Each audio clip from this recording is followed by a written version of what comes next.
Good afternoon. Let me start with a readout of the Secretary's meeting earlier today with Israeli War Cabinet Minister Benny Gantz. The Secretary and Minister Gantz discussed the ongoing conflict in Gaza, and the Secretary reiterated that the United States continues to support Israel's right to ensure that the terrorist attacks of October 7th can never be repeated. The Secretary also emphasized the need for Israel to act urgently to enable the delivery of humanitarian assistance to Gaza and to improve the distribution of that aid inside Gaza. As you heard the Secretary say this morning before his meeting with Prime Minister Al Thani of Qatar, the current situation is unacceptable and unsustainable. And while the United States is doing everything it can to increase deliveries into Gaza, Israel must take additional steps as well. Secretary Blinken and Minister Gantz also discussed efforts to reach an agreement for a 6-week ceasefire that would secure the release of all hostages and help alleviate the suffering of the Palestinian people. As the Secretary said earlier today, we have an opportunity to achieve an immediate ceasefire, and it is on Hamas to make the decisions about whether it is willing to agree to one. The talks to secure a temporary ceasefire and achieve the release of all hostages are ongoing, and we will continue to push to reach an agreement. And then I wanted to say a few words about Undersecretary Tori Newland, who the Secretary announced earlier today will be stepping down from her position in the coming weeks. As the Secretary said in his statement, Tori has an unmatched capacity to wield the full toolkit of American diplomacy to advance our interests and values. She's had almost every job in this department. I shouldn't say almost every job, but most jobs in this department, including this very job here. And I will say, just speaking personally, I first got to know Toria during at the early days of Russia's full-scale invasion of Ukraine. And the thing that struck me about her from day one was her clarity of purpose and clarity of voice, which I know all of you probably remember well from her, at least Matt remembers well from her time at this podium. So I know I speak for everyone in the department in saying we will miss her greatly, but we congratulate her on an extraordinary career. And with that, okay. Matt. Well, maybe you could get her down here to give us a farewell. One last briefing for old time's sake. Exactly. I'm sure she would love to argue with you for an extended. Probably not, but still, it would be interesting to hear her, her thoughts on leaving. Anyway. On the meetings this morning with both the Qataris and Gantz, when you say that you continue to support Israel's right to ensure that the events of October 7th can never happen again, when you say that, does that mean that you agree with the Israeli idea that Hamas has to be completely eliminated, eradicated, killed? So we support Israel in defeating Hamas, and to unpack that a little bit, I've said a little bit about this from the podium before. There are military objectives that Israel is trying to accomplish when it comes to defeating Hamas, and we support those military objectives. But then we're also going to have to defeat the ideology behind Hamas, and that is not something that can be accomplished on the battlefield. Something that we have learned in the United States in our long history with counterterrorism, that you cannot defeat an idea on the battlefield. You can defeat a terrorist group on the battlefield, but ultimately you have to beat that idea with a better idea. So we support their campaign to defeat Hamas, but we also support a broader political resolution that will address the legitimate aspirations of the Palestinian people. Well, do you think at the moment that the Israeli strategy is actually helping to defeat the ideology, or is it not? I think we are in the middle of a military campaign, and it's not the right time to offer assessments about the broader struggle. But we've spoken out many times to say that Israel has to be careful that in achieving a tactical victory, it doesn't endure a strategic defeat. And it remains our advice to them not to do that. Okay, and then just in terms of the negotiations that are going on, I don't know if Minister Gantz is completely up to date on the latest of it, but presumably Sheikh Mohammed is, since his country is brokering them. What sense did you get, other than the ball is in Hamas's court? Are the differences that still exist surmountable, or are they impossible? So the secretary did discuss those ongoing negotiations, both with Prime Minister Al-Thani and with Minister Gantz. And I'm not going to get into this won't surprise you because I've said it many times. I'm not going to get into the underlying details of the conversation and the negotiations. In our view, the obstacles are not surmountable. Not insurmountable. Excuse me.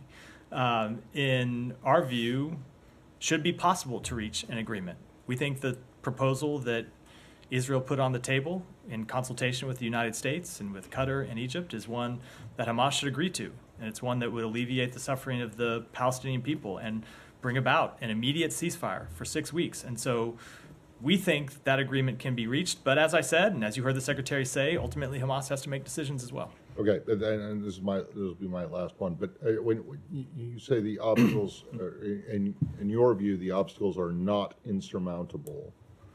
One of the things that you have said repeatedly, over and over again, is that Hamas could end this right now by just surrendering, laying down all their weapons. Clearly, that's not going to happen.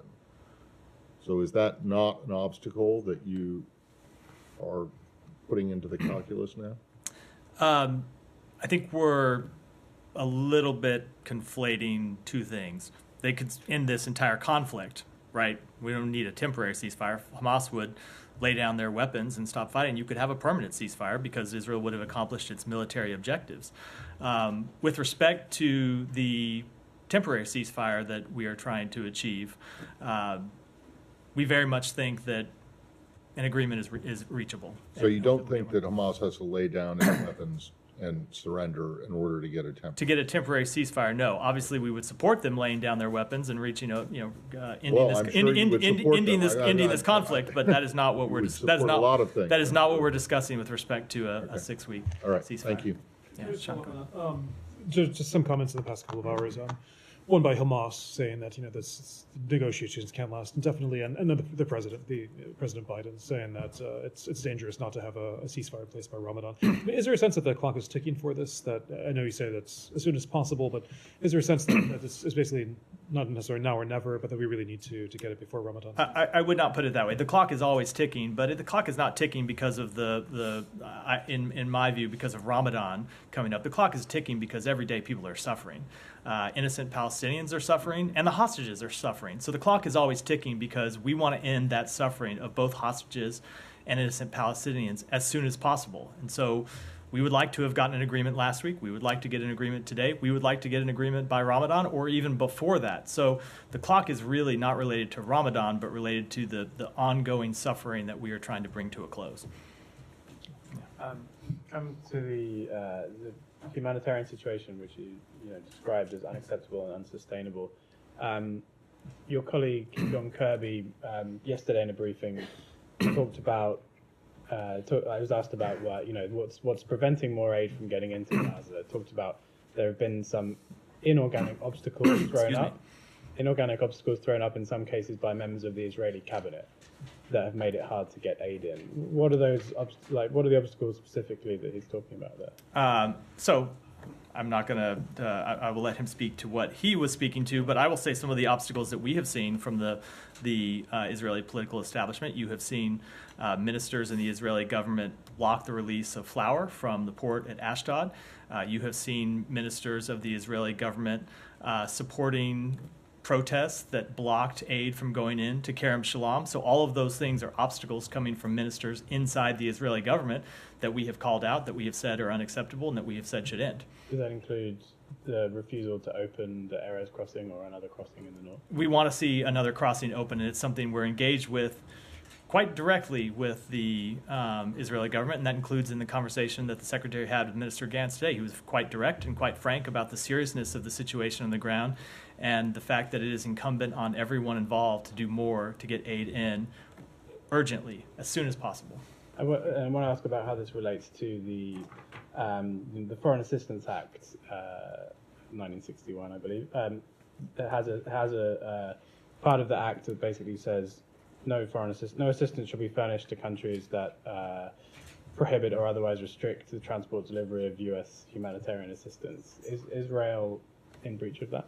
I will have to go back and look at the language of that text. It's not something that I've spent a lot of time looking at, but we are always engaged with Israel, as we are with all countries, about their need to fulfill all U.S. statutory requirements, and we have not made an assessment that Israel is in breach of any such statutory requirements at this time. Is this building working on an assessment that would determine whether that's happening? I don't have any such assessment to read out at this time. Sure. Yeah, go ahead. Thank you, Matt. On the questions raised by Matt and Sean and Simon, on the stated goals by Israel when this war began, they were actually for decapitation of Hamas, hunting the leadership, freeing the hostages, and changing the regime. Those were the ones that they were stated. Now, 150 days later, how far along have the Israelis gotten? I mean, they probably degraded Hamas by and large, but do you have an assessment on how much of Hamas has been degraded? I will leave it to Israel to offer those types of assessments. So, but certainly, I mean, you support their goals. You just said that you support their pursuit of these goals, which means that if you are going to continue with the same kind of support that we have seen thus far, it means that this war will continue to go on. I cannot tell Do you you how long. conceive- I cannot tell you how long that this war will continue to go on. But if Israel were to stop the war today, Right. let's remember about what would happen, which Right. is the same terrorist organization that launched the attacks of October 7th would still be in place, would still have the ability to plot attacks against Israel, would still have the ability to carry out attacks against Israel, and remember, have said still possess the intent to carry out attacks on Israel. Yeah, but you also said you cannot so easily defeat an idea, basically. And this idea was spawned by the occupation, by repression. I mean, it could happen in the West Bank, where we see a very heavy-handed Israeli occupation. It could happen elsewhere. So, I mean, how could you overcome that without offering the Palestinians something tangible that they can hang on to? So a few things. One, obviously the conflict and the dispute between Israel and the Palestinian people goes back decades.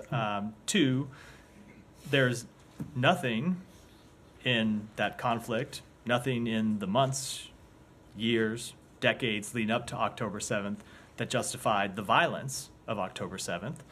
And then three, I think you are well aware that we believe the ultimate way to resolve the long-standing conflict between Israel and the Palestinian people is the establishment of an independent Palestinian state with real security guarantees for Israel, and that's what we're working to try to achieve.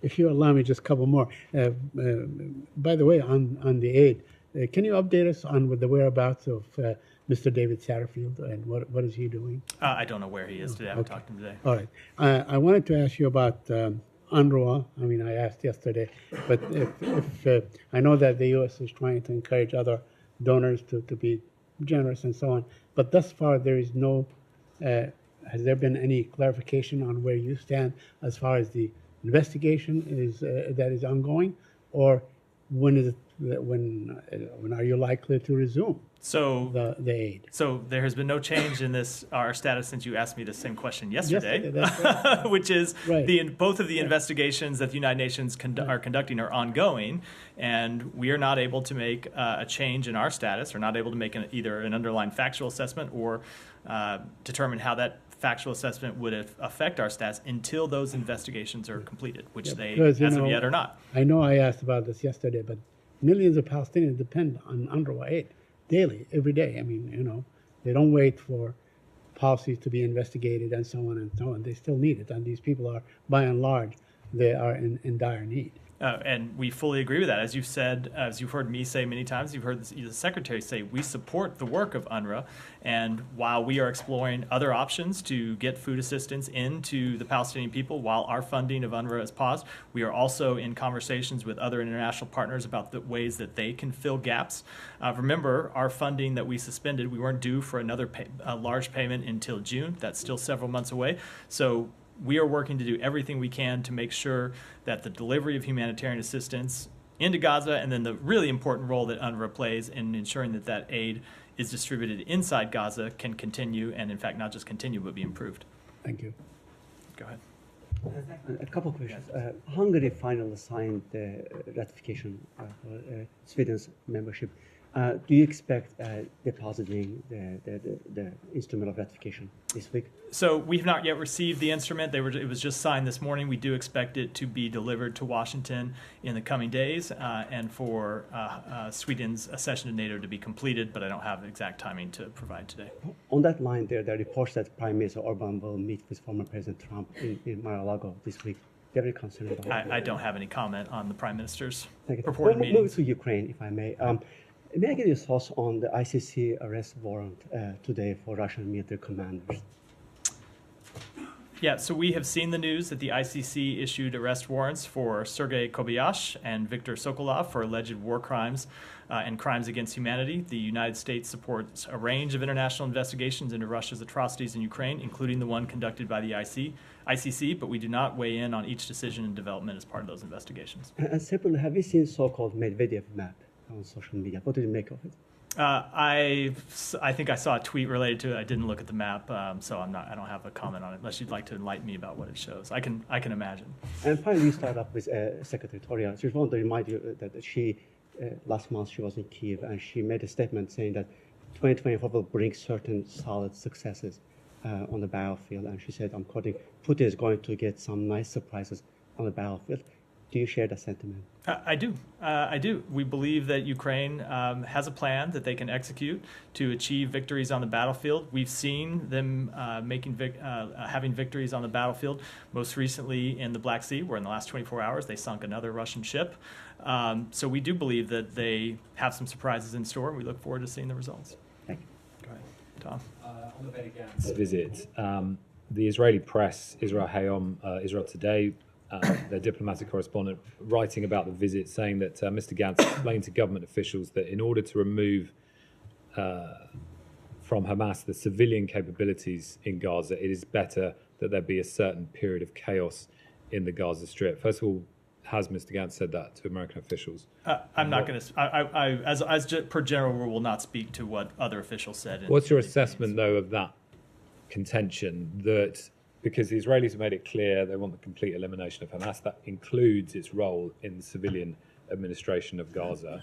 We're seeing chaos and a complete inability to secure Gaza, which is a disaster for people on the ground. If that is, and it seems to be, judging by the military activity, the position of the Israeli government and the military, what's your assessment of that as a tactic and strategy? So two things. Number one, as you heard me say a moment ago, I think in response to Saeed's question and to Matt's question, we do support Israel's objective of defeating Hamas militarily. With respect to the civil administration of Gaza post-conflict, Hamas is a terrorist organization, designated a terrorist organization by the United States, but even apart from legal designations, you just have to look at their actions on October 7th to realize that they're a terrorist organization that carries out brutal, intentional attacks on civilians. And we do not believe that a terrorist organization can or should play a role in civilian governance of Gaza going forward. So what happens, because this is no longer a day after issue, this is a now issue, as we've talked about. It's happening now. There's nobody to run Gaza. So who should do it? I mean, what are you saying to the Israelis about who's securing it? I mean, without security, you can't do anything else. There's no security there at the moment. So who is responsible? So right now, Israel is the power that has brought a military that is ultimately in charge of the security situation on the ground. We believe that there needs to be a transition ultimately to governance led by the Palestinian Authority, and that would include security and other government functions led by the Palestinian Authority, and with respect to both the West Bank and Gaza. And that's exactly what Israel says it won't accept, is a PA-run Gaza Strip. And we continue to push for it. Yeah, go ahead. Thanks, Matt. Staying on the region, on Benny Gantz's visit, as we all know, he spent several hours at the White House yesterday. He's met with the secretary this morning. There's been some reporting that Gantz was surprised at the strength of criticism that he faced about the humanitarian situation when speaking to the Biden administration, and I was wondering if you are able to comment at all on whether that seems accurate, given that he's met with the secretary this morning. And then I had another question about Hamas. I will not speak to the minister's impressions, just as I would never speak to the impressions of another foreign government official coming out of one of our meetings. But I can say the secretary was quite direct and quite frank in his conversations today about the urgency of addressing the humanitarian crisis in Gaza, both in South and Central Gaza and also in Northern Gaza, as was brought to light so vividly and tragically last week with that terrible incident in Northern Gaza. And is there any reason why he would seem surprised, given that this department and the administration have repeatedly... Again, I just don't want to speak to his impressions. Okay, and on Hamas, Hamas spokesperson had spoken to the BBC, I think, yesterday, and had brought up this issue of not being able to pull together a list of hostages for Israel. And given that Israel is saying that one of their, that they require a list of hostages as part of a ceasefire agreement, how do you square the two? It's a chicken or egg situation. Do you have any comment on Hamas saying that that's their sticking point? So I don't want to speak. I kind of don't want to speak to it in detail, just because I think it gets perilously close to talking about the underlying negotiations. But I will just say, speaking generally, if you are Israel and you are in discussions about an agreement where you would see the return of a certain number of hostages, it is a fair question to Hamas to show you that they can actually deliver on that deal and show you who those hostages are and confirm that they are alive and confirm their status. And so we think that is very much a legitimate request by the state of Israel to know what exactly Hamas can deliver and what is the status of the hostages that they are holding, the hostages they have held for well over 100 days now, and are they actually prepared to deliver them over as part of any agreement? Danny. Thank you, Matt. Two questions. The United States' ultimate goal is the complete and verifiable denuclearization of North Korea. White House Senior Advisor for Asia, Rep. Hoover, recently mentioned on consideration of intermediate toward North Korean denuclearizations. Does this mean a change in the President Biden's administration's North Korean policy? It does not indicate a change in policy, and I would refer you to the White House for further elaboration on those remarks. But you still remain same policy? Correct. All right, thank you. And secondly, regarding the ongoing U.S. and ROK joint military exercises, Kim Jong-un warned that the U.S. and South Korea will pay the price. What is your reaction?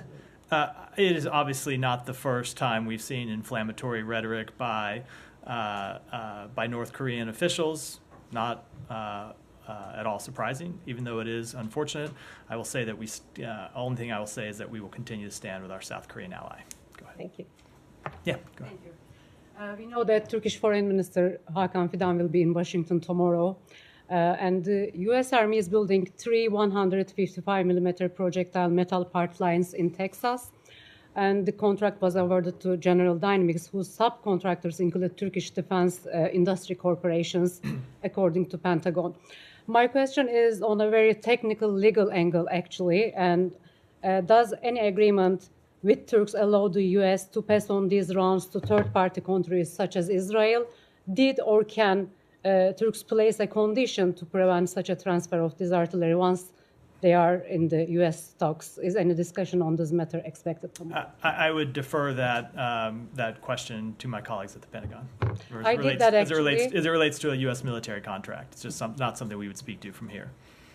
Thank you. So, go ahead. Yeah, did you? Me? Yeah. Okay.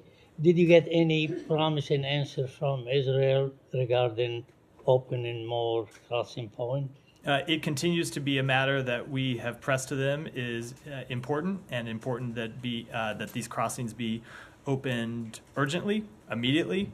But I'm not going to speak to the conversations. Did you request open all the crossing points? We have requested additional crossings that be opened in the north, and I don't want to get any more specific beyond that. Thank you. Go ahead. I'll come to you next. Pakistan's new Prime Minister Shehbaz Sharif directed authorities to fast-track negotiations with the IMF as the nation's $3 billion bailout program is set to end next month. Is U.S. assisting or helping Pakistan in these negotiations? Let me take that back and get you an And answer. sir, the freedom of speech has been under assault in Pakistan for the last many months. Recently, a member of Pakistan Senate submitted a resolution demanding the ban of popular social media platforms. Do you have any comment on that? So we support we support freedom of expression in Pakistan as we do around the world. You've heard me in the past say from here that we condemn the partial or complete government-imposed shutdowns of internet platforms, including Twitter or X. And so we have and will continue to emphasize the importance of respecting these fundamental freedoms during our engagements with Pakistani officials. Go ahead. Thank you so much. From last 2 weeks, Saudi Arabia hosted very high-level engagements, hosted Russian State Duma chairman and then Ukrainian President Zelensky for the possibly for a ceasefire or hostages release. So, the U.S. was on board at any level in these talks, or it is something Ukraine is looking at Saudi Arabia as it is OPEC member and having more influence with the Russia. And a couple of days ago, we also seen that OPEC announced another energy cut, like oil production cut. So, what is U.S. observation on this? So I don't have any comment on the question with respect to OPEC. With respect to the meetings between Ukraine and Saudi Arabia, we have supported Ukraine's push to garner international support for its peace formula and have been encouraged by the discussions between Ukraine and Saudi Arabia in that respect. Secondly, Congressman Greg Casar led 30 U.S. congressmen wrote a letter to President Biden and then State Department mentioning Secretary Blinken to uphold the recognition of a new government in Pakistan as irregularities with the demand of irregularities investigations. So from a very last interview, Congressman Greg Casar said that U.S. Department of State is due to respond. So last day we see that United States Embassy in Pakistan, they congratulated new government, and then State Department also issued a statement, and there is still the investigations that U.S. demanded before are due from the Pakistani side. So what is your response specifically for the Congressman Greg Casar letter? Do State Department prepared it to respond, or what is the position? So a few things. Number one, there was a competitive election in Pakistan. Millions and millions of people made their voices heard. A new government has been formed, and we will, of course, work with that government. At the same time, there were reported irregularities. There have been challenges brought by political parties to the results, and we want to see those challenges and those irregularities fully investigated. Sean, go ahead. Maldives. Maldives has announced a defense agreement with China. This, of course, is after they asked the Indian troops to leave. Does the United States have anything to say about this? Are there any concerns about Maldives' tilt and what a potential Chinese military presence? I'll have to take that one back and get you a question. I hadn't seen it. Island nations for 800. I don't know. Sean, yield the floor. Haiti? Yes. Yeah. Okay. I was going to Well, go. half an island at least. part of an island. Yeah. On Hispaniola, on the western thundered. side of Right. western side of Hispaniola, the situation in Haiti seems to be getting worse. I'm wondering what your current understanding of things are there, and where the prime minister is, and if he can get back. So, as I said yesterday, we are monitoring Haiti's rapidly deteriorating security situation with grave concern. We are working with international partners and Congress to provide immediate support to the Haitian National Police and expedite the deployment of the multinational security support mission that will help restore security urgently. And I'll just reiterate what we've said previously. We urge all actors to put the people of Haiti first, stop the violence, and make the necessary concessions to allow for inclusive governance, free and fair elections, and the restoration of democracy. And with respect to the whereabouts of Prime Minister Henry, I will let the Prime Minister speak to those. Well, he seems somewhat indisposed at the moment. So is he in the United States? So we have remained in close contact with senior Haitian government officials. Okay, so then you know where he is. And I will, Is he but in the United States? I will let the Prime Minister speak to his own whereabouts. Could I follow up? Yeah. I'm just taking that. There's some of the gang leaders, one of them nicknamed Barbecue, I forget his but anyways, he's saying that basically the prime minister should be out, that there should be a change of leadership in Haiti. What does the United States feel about this? Is it self-confidence in Prime Minister Henry's ability to lead? And what about the election call in Haiti? Do you have a comment on the timeline? So I'll just reiterate what I said a moment ago, which is that we all urge all actors to put the people of Haiti first. Stop the violence. That would, of course, include these gangs that are responsible for the recent violence, and make the necessary concessions to allow for inclusive governance, free and fair elections, and the restoration of democracy. Go ahead. Oh yeah, go ahead. Archipelago. I'm searching my mind. Yeah, I don't comment on domestic matters, Matt. The tensions between the Philippines and China over South China Sea. Philippines summoned China's deputy chief of mission in Manila to protest what it called aggressive actions by Chinese naval forces. Are you in discussions with the Philippines about this? Is there a possibility that these kind of actions could trigger the U.S. Mutual Defense Treaty with the Philippines? So we are in discussions with the Philippines about this matter. The latest actions, which are just the most recent in a series of provocative actions by the PRC, demonstrate once again a reckless disregard by the PRC for the safety of Filipinos and also for international law. By impeding the safe operation of Philippine vessels carrying provisions to Filipino service members stationed at 2nd Thomas Shoal, the PRC interfered in lawful Philippine maritime operations and in Philippine vessels' exercise of high seas freedom of navigation. And I will just say that the United States stands with our Philippine allies in the face of these dangerous and unlawful actions. And with respect to your question, Article 4 of the 1951 U.S.-Philippines Mutual Defense Treaty extends to armed attacks on Philippine armed forces, public vessels, or aircraft, including those of its Coast Guard, anywhere in the South China Sea. Do these constitute armed attacks? I think it was water cannon and collisions of boats. I'm not going to speculate or get out ahead of any discussions in this regard. Go ahead. Thanks, Matt. I have a question actually about a statement from a group of UN experts today. Among the things that they said are that 15 children have died of starvation at Kamal Adwan Hospital in northern Gaza, appearing to corroborate earlier reporting from the Gaza-based health ministry.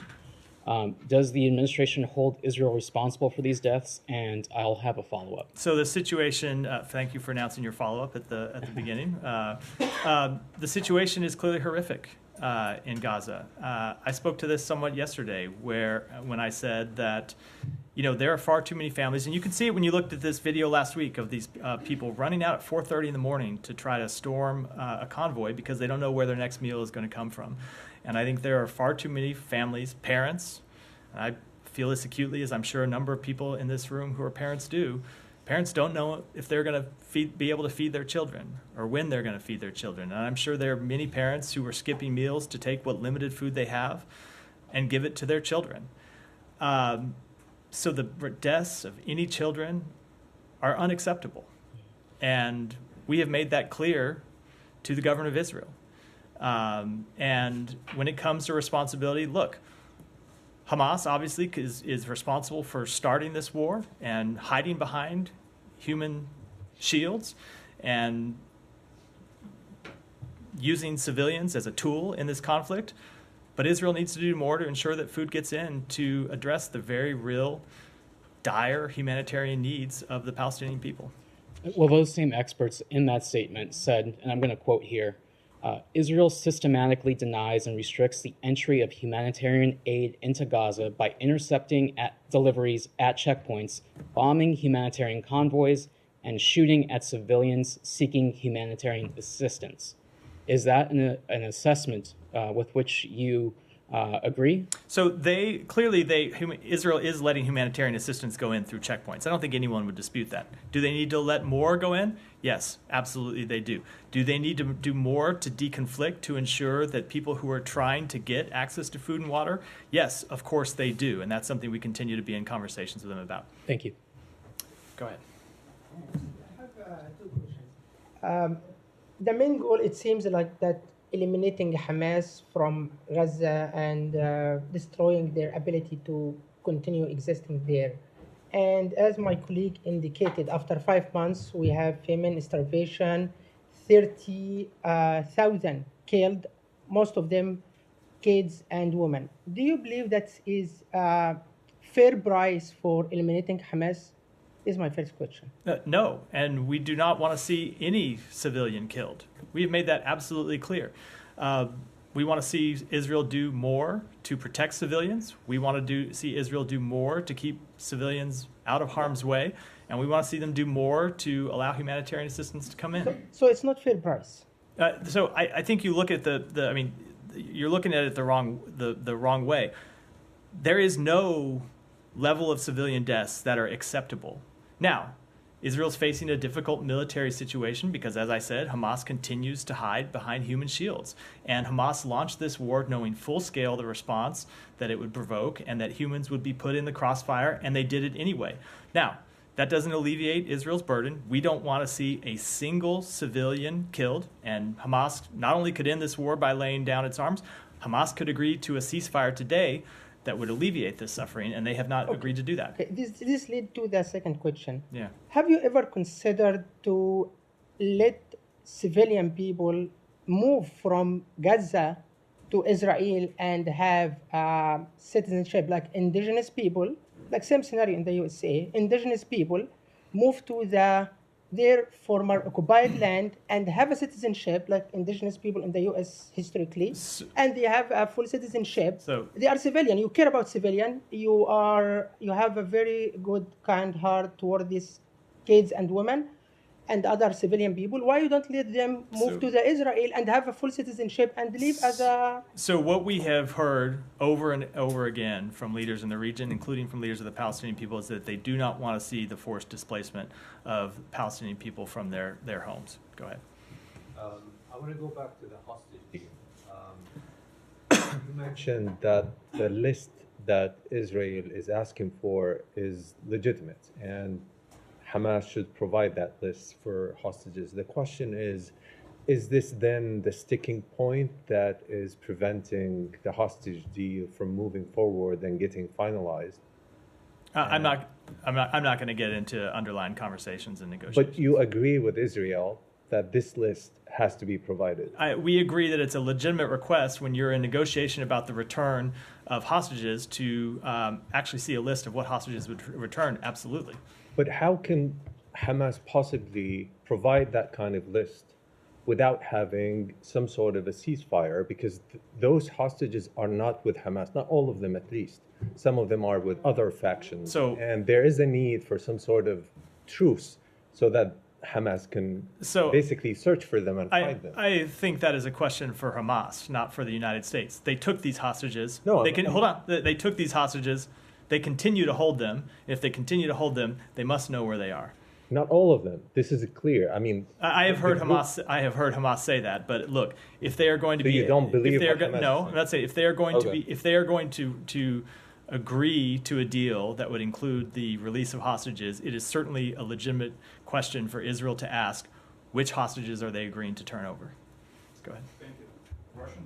President Vladimir Putin last week said that it's hypocritical of the United States to call on Russia to resume the strategic stability dialogue while Washington is doing everything possible to inflict a strategic defeat on Russia on the battlefield in Ukraine. Do you actually believe that it's time for a strategic dialogue? So I don't have any update to the statements that we have already made with respect to strategic dialogue. But when it comes to the strategic failure that Russia has achieved in Ukraine, there are two reasons for that. Number one are the costs that, let me say three reasons. Number one, the costs that the Ukrainian military has imposed through their dedication and their bravery to repel Russian aggression. Number two, to the international coalition that the United States has assembled to support Ukraine and hold Russia accountable. And number three, it's Vladimir Putin's own miscalculations and own callousness to the tens of thousands of Russian soldiers that he sent to an early grave by launching this war in the first place. And U.S. Ambassador to Russia, Lynn Tracy, said today that the U.S. Embassy is discussing with the Russian government the possibility of resuming some consular services at the U.S. Embassy in Moscow, including issuing visas to Russian citizens. Can you confirm that? I don't have any update on her comments. Go here, and then we'll wrap up for today. Yeah. Can you give us at least other highlights of the Turkish foreign minister visit in terms of U.S.-Turkey strategic mechanism meetings? And does the U.S. anticipate the exclusion of Turkey from the CAATSA sanctions? And when will we know the approximate delivery length of the F-16s? I do not want to get into any of those matters in advance. I'll just say as a general rule, we would prefer to wait until after a meeting, have the private conversation first, and then talk about matters that were discussed after the fact. With that, we'll wrap for today. Thanks, everyone. Did you say the